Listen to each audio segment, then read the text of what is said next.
रहते जीवन में कोई गम नहीं होता, चाहे दुनिया साथ दे न दे, पर माँ का प्यार कभी कम नहीं होता।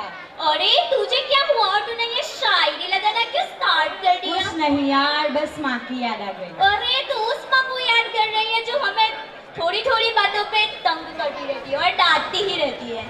अरे तू उस माँ के बारे में जिसने तुझे जन्म दिया और तुझे रंगों से भरी दुनिया देखने को मिली, किसकी बदौलत? माँ ना, तू उस माँ के बारे में ऐसा क्यों बोल रही है? आई एम रियली सॉरी यार, मैंने उस माँ के बारे में ऐसा बोला जिसके पाँव तले खुदा ने जन्नत रखी है। तो अफसोस, हमारी माँ हमारे पास है और हमारे जरा से दूर होने पर वो कितनी गमगीन होती है। तो उन माँओं का क्या हाल होता होगा जिनके बेटे उनसे हमेशा के लिए बिछड़ गए हैं। तो जी हाँ फ्रेंड्स, हमारी अगली परफॉर्मेंस उन शहीद की माँओं के लिए। लेकिन उससे पहले 2 लाइन शहीद की माँ के लिए। हर जंग में एक माँ ने अपना लाडला बेटा खोया है। हाँ, वह जख्म गहरा था। हाँ, झूठी तसल्ली ने तो मन को बहलाया था। हाँ, वो जख्म गहरा था। मैदान वो जंग का लाल खून से भरा था। माँ से पूछो वो खून किसका था। शहीद देखकर भी बेटे को माँ की आंखों से आंसू न बहा था। हाँ, वो जख्म गहरा था। हाँ, वह जख्म गहरा था। हाँ, वो जख्म गहरा था। तो जी हाँ फ्रेंड्स, अब आ रहे हैं दिल को छू जाने वाली नज़म की हमारी एकेडमी की लड़कियाँ। तो आइए बुलाते हैं डॉर फिजा फारूक, हले सानिया फारूक, कोला अफीफा आरिफ, पिरोन आफरीन मुसाक, राना अस्मा अब्दुल, सगीर अनीसा सलीम, सईदा सादिया सिराज, संचावना मुस्कान इकबाल, तान्या मारिया मोहम्मद बिलाल, वर्कर अर्चना सुरेश, वर्कर महेक सुरेश।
रोया है। अरे आयशा, उन माओ के लिए एक शायरी तो बनती है यार। अब मम्मी वाली हो गई, चल सुनाते हैं। माँ के दर्द को समझ कर तो देखो, उसकी आंखों में तुम्हारे लिए संघर्ष देखो, वैसा प्यार तुम्हें कहीं न मिलेगा। कभी उसके प्यार को समझ कर